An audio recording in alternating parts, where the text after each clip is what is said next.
Devilman est un de mes mangas préférés. L'histoire d'un jeune homme qui doit affronter une armée de démons qui prévoit la fin de l'humanité en devenant lui-même un démon. C'était un manga précurseur d'une violence et d'un ton engagé qui a influencé des centaines d'artistes, de zikos comme Glenn Danzig des Misfits ou encore Rob Zombie. Et bien évidemment d'autres pontes des mangas et de la Japanimation comme Hideaki Anno, Kentaro Miura ou un certain Fujimoto dont les prémices d'hommes qui fusionnent avec un démon pour les combattre devraient titiller les jeunes zoomers du fond de la salle. Malheureusement, malgré le statut de chef-d'œuvre incontestable du manga, son adaptation animée qui sortait en parallèle n'était pas une adaptation directe. Il s'agit d'une toute autre histoire destinée à répliquer le succès de Tokusatsu à la Ultraman et Kamen Rider. C'est d'ailleurs sur cette ligne que suivra la même année Mazinger Z, autre carton de l'auteur. Au final, on se retrouve avec un démon justicier en slip qui prend possession d'un humain pour défendre l'humanité. La prémisse s'inverse et même si l'anime n'est pas équivalent au manga, il n'est pas plus mauvais ou moins violent qu'un autre Tokusatsu de l'époque. Et pour nous faciliter la tâche, on va omettre complètement cette adaptation du reste de la vidéo vu qu'elle ne suit même pas le même postulat. Il faudra attendre 1987 pour que le premier OAV, Devilman The Birth, adapte pour la première fois fidèlement le manga, avec notamment l'apparition de Ryo jusqu'à la fin du premier volume avec le massacre du sabbat. La production déchire, la musique déchire, les seiyuu ont un timbre qui en jette, bref, c'est mortel. Il sera suivi d'un second épisode qui compile plutôt bien les deuxième et troisième volumes, avec de très légères modifications au scénario. Les épisodes approchant les 1 heure, on pourrait s'attendre à ce que son arc final traumatisant, qui a propulsé Devilman parmi les plus grands chefs-d'œuvre de l'horreur moderne, pourrait être compilé en une sorte de trilogie d'OAV qui aurait de facto été incontournable. Et c'est pour ça qu'on a eu un spin-off crossover chibi avec Mazinger, l'économie japonaise s'est cassé la gueule, l'âge d'or des OAV finito, et on n'a jamais eu la suite. C'est vraiment dommage, il ne se passe pas une semaine où je me demande pas ce qu'aurait été l'animation japonaise si cette trilogie avait été achevée. L'arc final de Devilman est cultissime. Beaucoup des images les plus iconiques et propagées de Devilman se retrouvent dans cette partie jusqu'alors inadaptée. Cette suite hypothétique aurait pu devenir un grand classique de l'animation, et seul un drama audio est sorti en CD. Certains confondent d'ailleurs l'OAV sorti en 2000, Amon Apocalypse of Devilman, comme la suite de ses premiers épisodes. Il s'agit en réalité de l'adaptation d'un des nombreux spin-offs faisant à peine référence à des éléments du manga. Puis en 2017, miracle. C'était officiel, Science Saru, studio de Masaaki Yuasa, réalisateur d'excellents animés comme Mind Game et Tatami Galaxy, allait enfin adapter l'histoire jusqu'au bout pour la première fois. Bon, il y a eu le film live, mais on n'en parle pas non plus.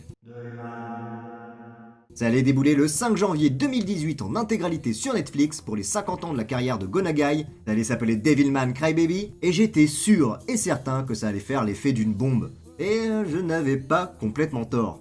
Je tiens à prévenir ceux qui n'ont ni lu le manga ni vu Crybaby que je vais absolument tout spoiler. Et si vous voulez savoir direct mon avis sur quoi voir en premier, je vous dirige plus sur le manga et l'OAV, mais je recommande quand même beaucoup Crybaby. Masaaki Yuasa était renommé pour son style un peu en roue libre qui frise le hors-modèle. C'est un artiste affirmé qui aime la difformité et qui n'a pas peur d'histoires glauques, tristes et monstrueuses, comme Kaiba et Kemonozume plus particulièrement. Kemonozume, c'était un peu une récupération Roméo et Juliette de Devilman. Le délire sexe et violence poussé dans un style griffonné et brouillon. À titre personnel, je trouve que le scénario part un peu dans tous les sens. Et de tous les animés de Yuasa, c'est celui que j'ai vraiment du mal à saisir. Je me souviens surtout de son méchant what the fuckesque avec des mini-lui qui lui sortent de ses oreilles. Bref, faut que je redonne sa chance, ça fait quasiment 10 ans que j'ai pas revu. En tout cas, Kemonozume a bien prouvé une chose, c'est que Yuasa, quand ça touche au monstrueux, il gère plutôt bien. Au scénario, nous avons Ichiro Okochi, connu pour Code Geass. Bon, il fallait bien s'attendre à ce qu'un manga de 1972 soit pas repris tel quel avec l'URSS, les hippies et tout le tralala. L'animé des années 80 avait replacé son histoire dans les 80s aussi, les hippies fonce-dés devenant ainsi des punks et des metalheads camés. L'histoire étant assez universelle, c'était même très pertinent de restituer l'histoire dans l'ère numérique, surtout quand le sujet initial était sur la paranoïa et comment l'information, la peur se propage.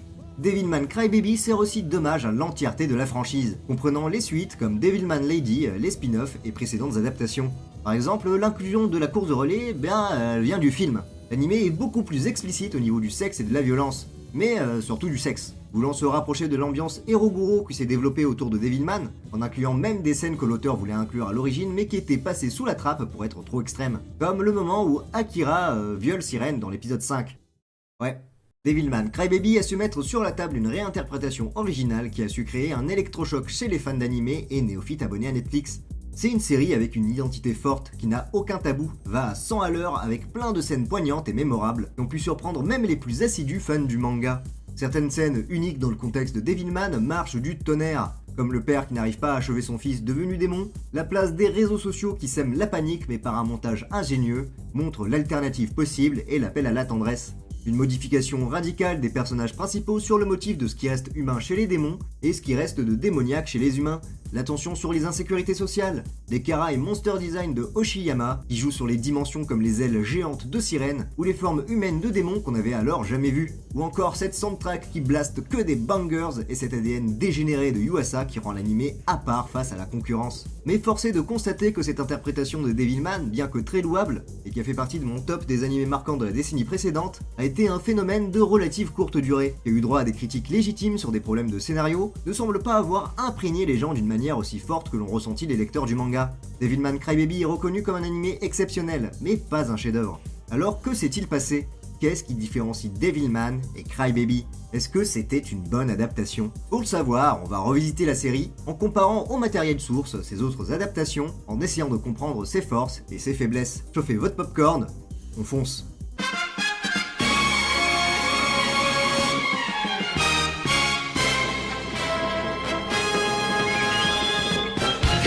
たぞ俺は悪魔の体を手に入れたぞ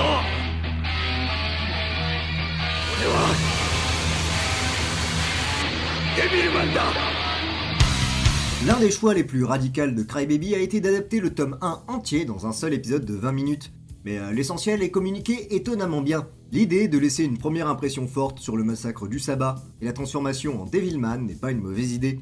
Dès l'introduction de Ryo, on est très vite emporté dans le storytelling. Le flashback de Ryo se passe maintenant en Amazonie avec une ambiance cannibale holocauste et on passe direct au sabbat dans une discothèque désaffectée. Des stripteaseuses, de la drogue, des couleurs flashy, des transformations dégueulasses avec toute forme de liquide illicite. Le chaos est très bien retranscrit et ce plan d'Akira transformé est tellement satisfaisant à regarder.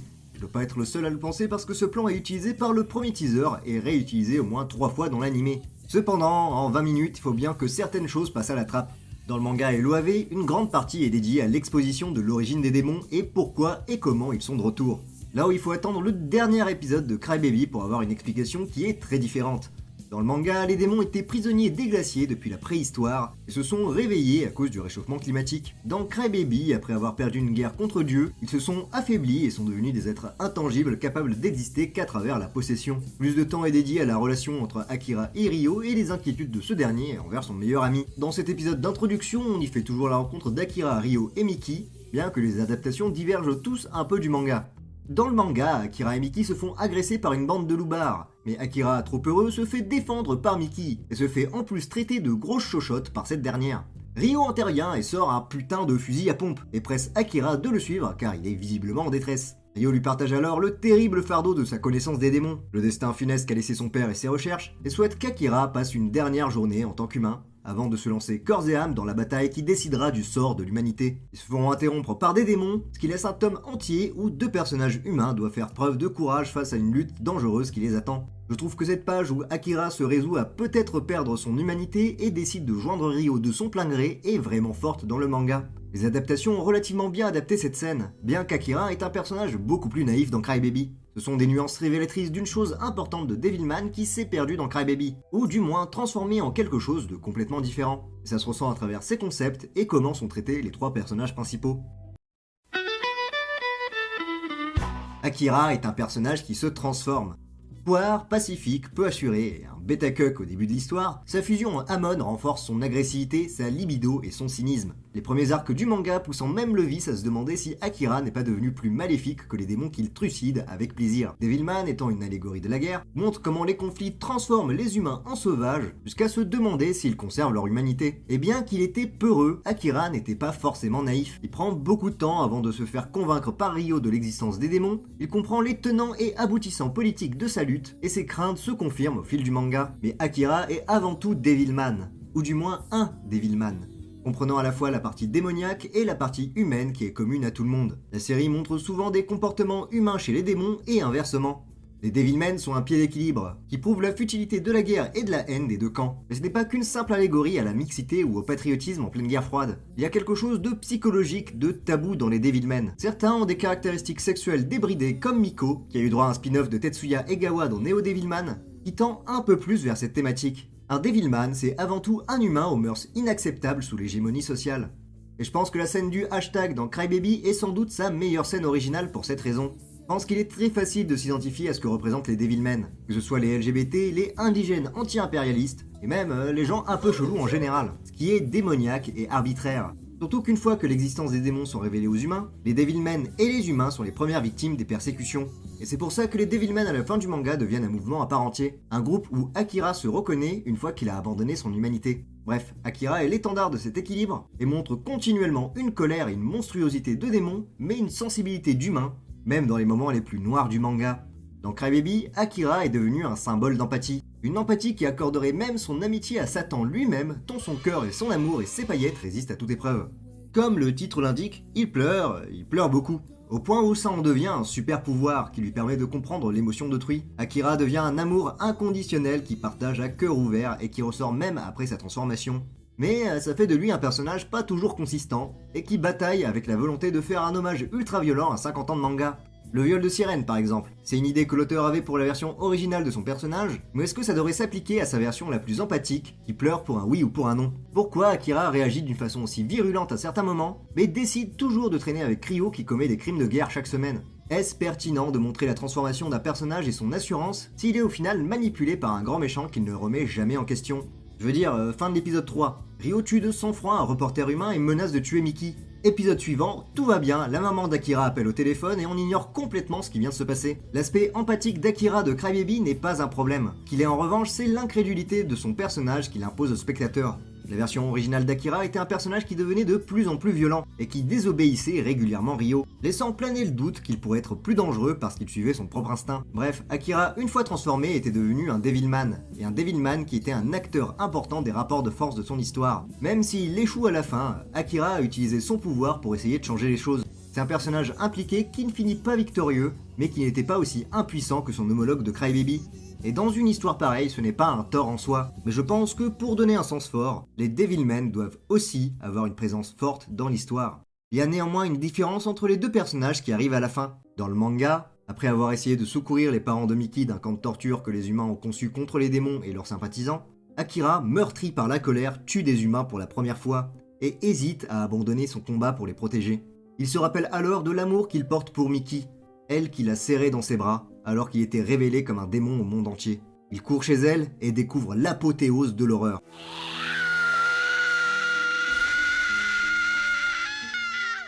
Une femme, un enfant démembré par une horde d'humains paranoïaques. Dans les flammes des décombres de la maison, il porte la tête de Miki, se jurant de se venger de Satan.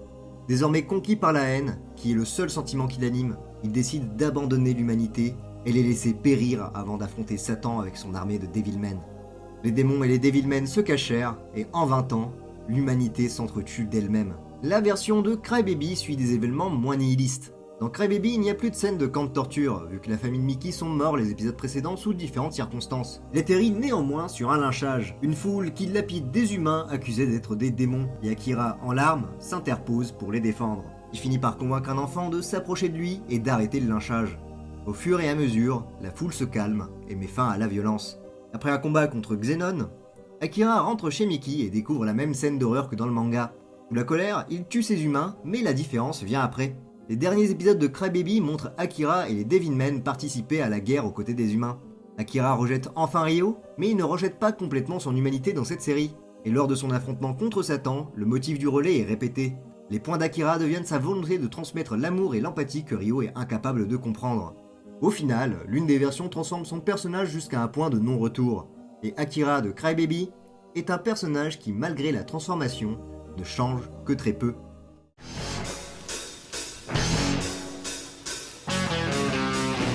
Si on peut applaudir Crybaby, c'est d'avoir donné un rôle plus important à Miki. Amie d'enfant, love interest et colocataire d'Akira, Miki était à l'origine une jeune fille au sang chaud qui se montrait plus masculine qu'elle ne le voulait. Après la transformation d'Akira, elle est reliée au second plan comme ressort humoristique. Elle n'a pas vraiment un rôle très actif dans le manga. Elle est seulement humaine et reste le lien qui lie Akira à son enfant intérieur. Lorsque Ryo trahit Akira et révèle son identité de Devilman au reste du monde, Miki est la première à aller vers Akira et à lui faire confiance, lui faisant un câlin avant de se séparer à jamais. Dans Cry Baby, Miki est la confidente d'Akira, mais aussi une figure d'amour inconditionnel envers tout le monde. Le personnage est désormais métis, mais surtout chrétien. Il n'est pas trop déplacé d'y voir un Christ féminin dans l'univers de Devilman. Miki est aussi une proie aux sentiments les plus sombres des humains. Elle est convoitée par des pervers, jalousée par d'autres filles de sa classe, discriminée pour son métissage et ultimement tuée par la haine des réactionnaires. L'aura et l'attention qu'elle dégage sur les autres lui vaut même l'appellation de sorcière au sein de son équipe sportive, comme un petit clin d'œil à ce qui lui arrive à la fin du manga. Le motif du relais part de ce personnage. Elle est celle qui transmet le bâton de l'amour, dans le sens chrétien du terme, aux autres, notamment à travers Miko, Akira ou les rappeurs, et encore une fois cette fameuse scène des câlins avec le hashtag qu'elle lance sur le web.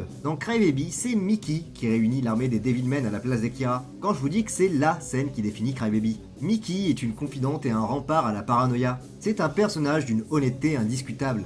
Elle devient une force influente positive qui n'était pas présente dans le manga. Et des trois personnages principaux, je trouve que c'est celle dont la réécriture s'en sort le mieux. Une scène révélatrice de la différence entre les deux interprétations, c'est lorsque la maison de Miki est assiégée par la Horde, qui l'accuse d'être une sorcière pour son affiliation à Akira. Dans le manga, Miki décide de se battre, prend un cocktail Molotov et affirme être une sorcière. Tandis que dans l'anime, Miki parle et hurle son amour à ceux qui l'entourent et refuse de faire du mal à qui que ce soit, même sous ces conditions extrêmes. Sa relation avec Akira est nettement plus platonique dans cette adaptation. Tandis que la version d'origine ne réclamait que du sexe et de la violence, la nouvelle Miki convoite un amour quasi familial, plus en accord avec les mœurs chrétiens. Et avant de passer à Ryo, j'aimerais comparer un peu la manière dont certains combats avec les démons ont été remaniés. Tout d'abord, Jinmen, la tortue monstrueuse qui garde le visage de ses victimes dans une agonie perpétuelle sur sa carapace. Dans le manga et l'intro de Cyborg 009 contre Devilman, Jinmen mange une enfant que connaît Akira, dont on fait la connaissance le même chapitre. Il s'agit du premier combat où Akira fait face à un cruel dilemme et doit se résoudre à tuer un démon, sachant que cela emportera des âmes humaines encore vivantes en lui. Le combat arrive après Sirène dans le manga et devient un tournant entre la première et la seconde moitié. Ce combat accompagne aussi un chapitre où un enfant qui appelle à l'aide se fait dévorer par ses parents transformés en démons, ainsi qu'une double page d'un message de l'auteur à travers Akira qui prévient le lecteur de la nature infernale de la suite de l'histoire. Le combat est beaucoup plus sombre et joue notamment sur les silhouettes et l'ancrage qui isolent complètement le personnage, qui se résout à entrer dans une spirale de violence qui le fera souffrir. Jinmen est infâme, sadique, et affirme que puisqu'il ne tue pas ses victimes, il est au final moins cruel qu'Akira qui n'hésite pas à trucider les démons. Le personnage est repris quasi à l'identique dans l'OAV, avec une voix perfide et un redesign qui le rend encore plus grotesque. L'image de sa carapace garnie de visages atrophiés est géniale. Le bougre ressemble à une pochette de death metal à lui tout seul. Ses membres s'allongent, ses yeux sont dégueulasses. Le combat va plus loin avec une partie sous les égouts avec une carapace qui se transforme. Mais surtout, le remplacement du random enfant par la mère d'Akira. À partir des OAV, Jinmen est le bourreau des parents d'Akira, ou du moins force Akira à devoir tuer sa propre famille. Ce passage devient à la fois le dilemme de la culpabilité, mais aussi d'un passage forcé à la maturité, avec une dimension plus freudienne. Cry Baby double sur ce concept, avec un Jinmen qui s'efface et prend possession du père d'Akira dans un aéroport, avec la mère parmi les victimes. Akira fait cette fois face au dilemme en devant tuer ses deux parents. Mais là où Cry Baby se casse la gueule, c'est en incluant Ryo et son famoso fusil à pompe, qui gâche complètement l'intérêt introspectif du dilemme. Même en ce qui concerne le sort de ses parents, cette version d'Akira n'a pas de libre arbitre. Il est la marionnette de Ryo, même dans ses moments les plus intimes. Et ça rend la séquence beaucoup moins impactante. Et ce, malgré les lacets de chaussures accompagnés de musique tire-larme, que la réal nous envoie dans la face. Puis en plus, c'est vraiment trop nul le redesign de Jinmen, c'est naze d'avoir les visages sur l'estomac et pas la carapace. Quel intérêt d'en faire une tortue sinon? On a aussi Sirène et ses petits sbires. Dans le manga et le second OAV, Sirène s'attaque à Akira directement dans la maison de Miki. L'OAV adapte à la perfection ce qui est montré dans le manga, en reprenant tout tel quel, avec des scènes iconiques comme Miki qui prend sa douche en sifflotant tandis qu'un démon caché dans le miroir tente de la tuer. Sirène y est un personnage orgueilleux avec une sorte d'honneur du guerrier. Le combat se déroulant comme une sorte de duel de samouraï entre Amon et Sirène. Le combat se terminant sur une fusion entre Sirène et Kaim, qui est le premier démon à faire un geste altruiste et à émouvoir Sirène. Alors qu'ils étaient sur le point d'achever Akira, Sirène, transformée, meurt debout avec une certaine plénitude au visage. Avec le lore qui s'est développé avec les spin-offs et les suites, Sirène est aussi devenue l'ancienne amante d'Amon. Elle ne cherche plus seulement à le surpasser au combat, mais aussi montrer la pureté de ses sentiments. J'aime énormément ce qu'a fait Crybaby avec Sirène et ses mignons. L'épisode 3 était une super réussite, avec l'inclusion d'un nouveau personnage reporter qui se fait posséder par Gelmer. L'action est resituée dans un building moderne avec piscine, et le tout est beaucoup plus dynamique. Ah, et j'adore la façon typiquement Yuasa que la Mickey possédée grimpe l'immeuble. Crybaby joue plus sur l'aspect pervers érotico-gore qu'ils peuvent se permettre d'avoir sur leur plateforme. Nous voyons enfin une sirène sous forme humaine, son personnage exprime une luxure débridée. Sirène, c'est avant tout un personnage qui est fidèle à elle-même, qui s'exprime sans honte, et autant la version orgueilleuse et guerrière que la version orgueilleuse et en rut fonctionne du tonnerre. Bref, ils se sont permis d'être un peu original sur Sirène, et ça a donné un vent d'air frais qui n'était pas pour déplaire. Il y a même des scènes uniques à Crybaby que j'associe fortement à l'iconicité du personnage. L'une des meilleures scènes de Crybaby se trouve d'ailleurs dans la scène où Akira couche et débute le combat avec Sirène. L'adaptation de ce personnage aura donné quelques-unes des scènes les plus mémorables de Crybaby. Et d'ailleurs, je tiens à dire, j'adore son thème qui est mon préféré de la série, on dirait c'est Matrix.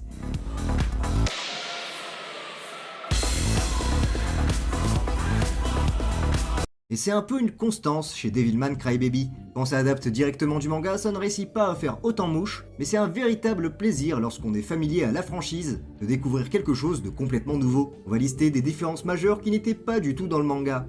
Les rappeurs par exemple, bien qu'ils remplacent les voyous qui deviennent les amis d'Akira et Mickey après l'attaque d'un démon araignée, ce sont des personnages à part entière complètement différents. Ils servent de cœur grec à l'histoire, résumant la suite des événements à travers des raps. Je pense que les scènes incluant ces personnages étaient la bienvenue, que ce soit la déclaration d'amour de l'épisode 4, les boucles d'oreilles à la fin, ou l'interpellation des keufs au supermarché. Miko est techniquement un nouveau personnage aussi. Son nom fait écho à une Devilman qui apparaît brièvement dans le manga, qui a des rôles plus importants dans les spin-offs. Mais le design original du personnage n'a qu'un bref caméo dans l'épisode 10. Cette nouvelle Miko est une Devilman qui prend la forme d'une araignée. Elle a plein d'insécurité et une jalouse vive pour Mickey. Elle fait aussi des bruits d'âne quand elle se masturbe, donc quoi qu'on en pense, on va pas dire qu'on s'en souvient pas. Parmi les nouveaux venus, nous avons aussi Koda, un Devilman homosexuel qui a accidentellement mangé son amant. Il sera un Devilman qui décidera d'assumer son côté démoniaque plus que son côté humain, rejoignant l'armée des démons à la fin de l'histoire. Mais de toutes les modifications, celle dont il faut absolument qu'on parle, c'est bon Dieu, qu'est-ce qu'ils ont fait avec Ryo.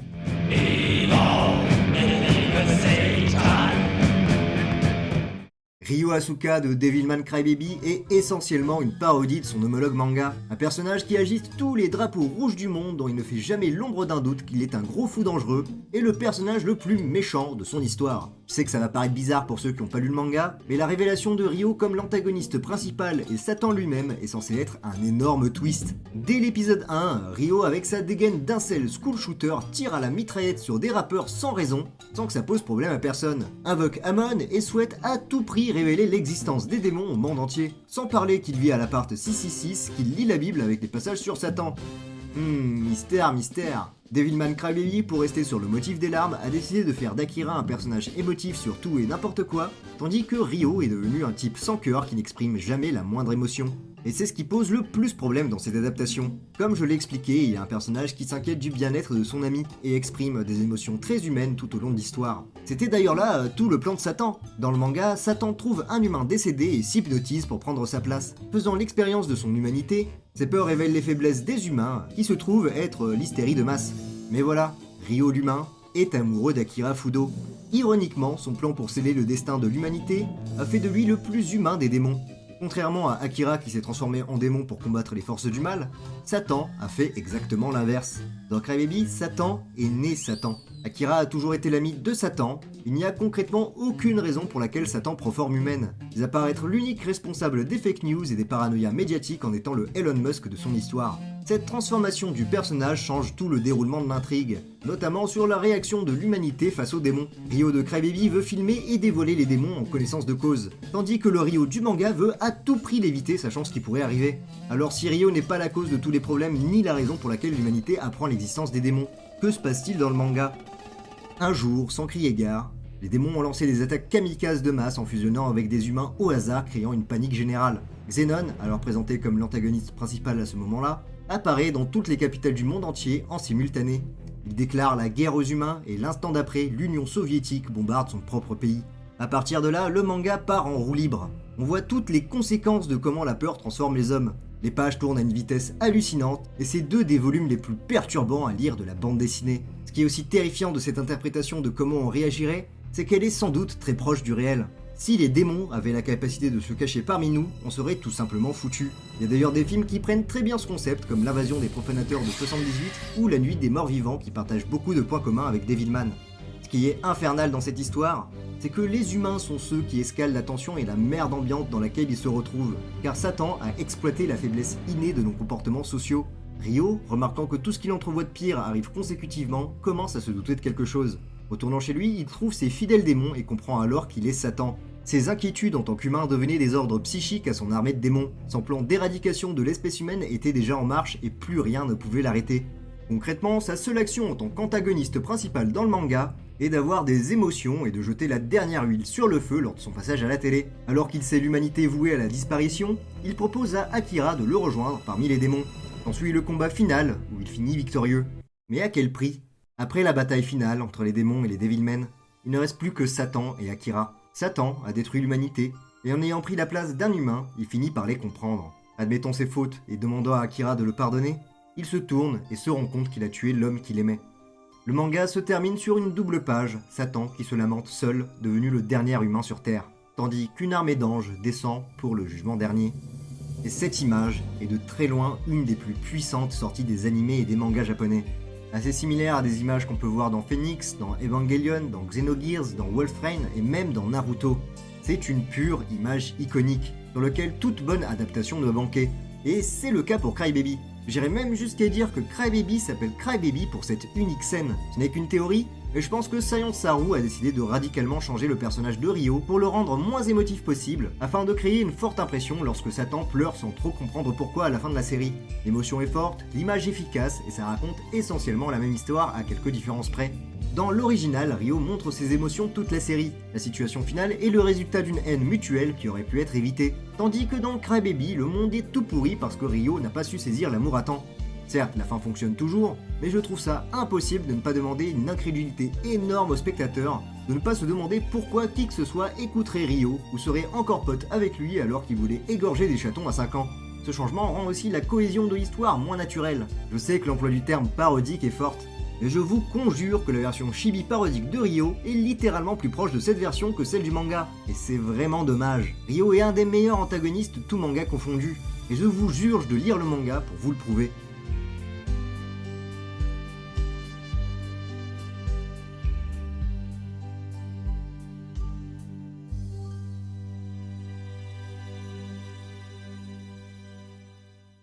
Alors du coup, est-ce que Devilman Crybaby est une bonne adaptation? Ça dépend sur quel angle. À travers le regard d'un néophyte qui veut découvrir à travers cette série? Peut-être, et peut-être pas. À travers un fan du manga qui veut revivre la même expérience? Sûrement pas. À travers un fan du manga qui veut voir quelque chose de nouveau? Assurément. Récemment, les questions sur les adaptations reviennent en vigueur, vu le peu d'animés originaux et la formalité des adaptations de manga. Il est aujourd'hui plus rare que les adaptations de manga en animé divergent de leur histoire de base, ce qui était plus coutume à travers les Trigun, Fullmetal Alchemist et Onisamae. D'être un peu en roue libre et de prendre par-ci par-là du manga pour faire une série quasi originale à l'identité forte. Aujourd'hui, on a plus des chapitres par chapitre du manga avec les cases comme storyboard, avec le ton qui colle bien et basta. Ce type d'adaptations ont toujours existé. Et pour ma part, je trouve qu'on a facilement l'habitude de les critiquer à tort. Celles qui se contentent de répliquer les forces du manga à travers l'audiovisuel, même si l'animation n'est pas terrible. L'animé de Jojo Bizarre Adventure n'est pas forcément très beau. Il comprend néanmoins le ton et le timing de son auteur. L'émotion entre un chapitre et un épisode de Jojo est essentiellement le même. Et c'est à peu près pareil pour les One Piece et Dragon Ball, malgré la dilatation abusive du temps. Et ça vaut aussi pour Monster, ça vaut pour Baki, ça vaut pour Ping Pong. Est-ce qu'au fond, ce qui importe dans une adaptation, ce n'est pas l'originalité, mais la proposition des émotions, du ton et de l'identité artistique? Si une adaptation réussit à transmettre le même niveau d'émotion que son homologue, alors oui, c'est une bonne adaptation. L'adaptation d'un Berserk en CGI ou d'un Junji Ito sont des repoussoirs faciles, tant ils tentent de copier le manga sans distinguer ce qui font la puissance des images, laissant les spectateurs sur un sentiment plat qui n'est pas du tout à la hauteur de l'original. D'autres adaptations qui sont vite tombées aux oubliettes parce qu'ils ne servent que d'outils promotionnels avec des producteurs qui ont visiblement rien à foutre du fil narratif du manga de base. et je trouve que c'est mieux d'avoir une adaptation repoussoire qui pousse à lire le manga, une version inférieure du manga en top animé populaire qui sert de substitut pour la plupart des fans. Et pourquoi suis-je plus satisfait de l'adaptation de Dorohedoro ou Jojo que celle de Chainsaw Man par exemple? L'une paraît plus fainéante, mais je retrouve ce que j'ai aimé dans l'original. Je trouve que l'équipe derrière l'adaptation a compris l'esprit et l'âme du manga. Pour Chainsaw Man, j'ai l'impression que le ton vise à côté. L'impression de ne pas avoir eu la même expérience que le réalisateur et qu'il s'efforce à adapter fidèlement les pages sans saisir ce qui les rendait géniales sur le format papier. Et surtout, je trouve que les forces de leur ajout n'en valent pas la chandelle comparé au manga. Comme quoi, rajouter de l'originalité, ça ne fait pas tout. Et pour mettre tout le monde d'accord, Promise Neverland prenait encore plus de risques que Chainsaw Man et ça puait bien la merde. Et des adaptations qui injectent l'identité du réal en respectant scrupuleusement le manga, faut pas chercher plus loin que Tetsuro Araki dont les Death Note et Attaque des Titans font bien plus l'unanimité que la faible suite de Mappa. Ou Osamu Dezaki, qui savait parfaitement être à la fois fidèle et original. L'originalité n'est pas une force en elle-même, elle en est une quand elle fait un nouvel élément intéressant. Mais qu'en est-il de Crybaby? Où est-ce que ça se place? Ce n'est pas pareil que Full Metal Alchemist, Trigun ou Karekano. On entre plus dans la catégorie des adaptations avec d'énormes cojones qui ont complètement dépaysé tout le monde pour proposer une expérience jamais vue. Crybaby n'est limite plus la même série, mais reprend certains éléments avec une nouvelle identité extrêmement forte. Devilman Crybaby n'est pas une adaptation timide et aura toujours mon respect éternel à rien que pour ça. Même si ce n'est pas le chef-d'œuvre qu'est le manga, même s'il y a des soucis de narration, Devilman Crybaby est beaucoup trop un ovni pour être catalogué comme une version inférieure au manga. C'est une version complémentaire et un animé unique en son genre. Alors, est-ce que c'est une bonne adaptation? C'est à vous de voir, mais pour sûr, c'est un excellent animé.